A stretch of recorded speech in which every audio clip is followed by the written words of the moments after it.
कभी सोचा है कि जब जोर का तूफान आता है, तेज हवाएं चलती हैं, तो भी ये बड़े बड़े पेड़ अपनी जगह पर कैसे टिके रहते हैं?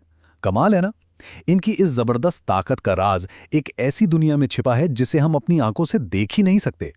तो चलिए, आज हम पौधों के इसी सूक्ष्म किले यानी उनके सेल वॉल के रहस्यों को समझते हैं। तो पहला और सबसे बड़ा सवाल यही है, आखिर पेड़ इतने मजबूत होते क्यों हैं? क्या ये सिर्फ उनकी लकड़ी की वजह से है या फिर कहानी कुछ और ही है जो बहुत गहरी है? जवाब छिपा है इनके छोटे छोटे माइक्रोस्कोपिक किलों में। जी हां, हर पौधे के सेल के चारों तरफ एक बहुत ही मजबूत दीवार होती है जो उसे एक किले की तरह सुरक्षा और ताकत देती है। और यही है हमारा आज का हीरो, द सेल वॉल। तो चलिए अब इस किले को जरा और करीब से जानते हैं। हम बात कर रहे हैं सेल वॉल की, जो हर प्लांट सेल का अपना पर्सनल किला है। असल में यही वो स्ट्रक्चर है जो पौधों को उनका शेप और उनकी मजबूती देता है। तो आखिर ये सेल वॉल है क्या चीज? देखिए, ये सेल मेम्ब्रेन के बाहर एक सख्त स्ट्रक्चरल लेयर है जो पौधे के सेल को सपोर्ट और प्रोटेक्शन देती है। और मजे की बात यह है कि इसे सबसे पहले 1665 में रॉबर्ट हुक ने देखा था। वैसे तो ये सिर्फ पौधों में ही नहीं, फंगी और बैक्टीरिया में भी मिलती है, लेकिन आज हमारा फोकस सिर्फ पौधों पर रहेगा। अब जब हम ये जान गए हैं कि ये एक किला है, तो चलिए इसके ब्लूप्रिंट पर एक नजर डालते हैं। देखिए, किसी भी अच्छे किले की तरह इसकी भी कई डिफेंस लेयर्स होती हैं। जैसा कि हम यहाँ देख सकते हैं, इस किले की 3 मेन लेयर्स हैं: मिडल लैमेला, प्राइमरी वॉल और सेकेंडरी वॉल। हर लेयर का अपना एक खास काम है। चलिए एक एक करके इन्हें समझते हैं।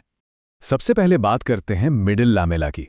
इसे आप दो पड़ोसी खिलों, मतलब दो सेल्स को जोड़ने वाला सीमेंट समझ सकते हैं।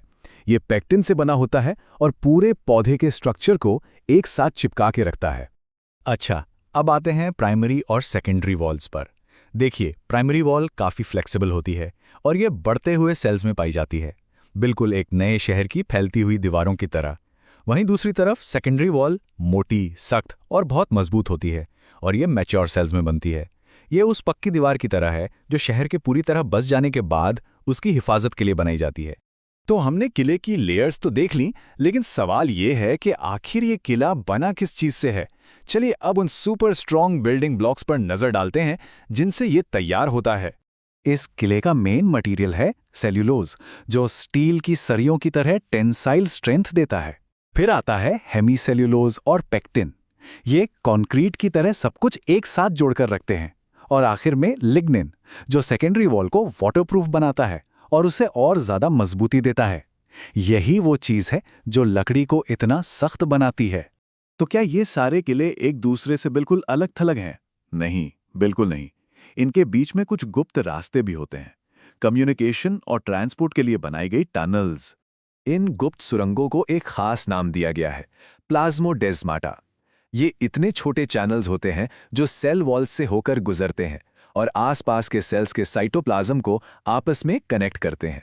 यहाँ हम देख सकते हैं कि कैसे ये प्लाज्मोडेस्मा सेल्स के बीच में साइटोप्लाज्मिक ब्रिजेस बना रहे हैं।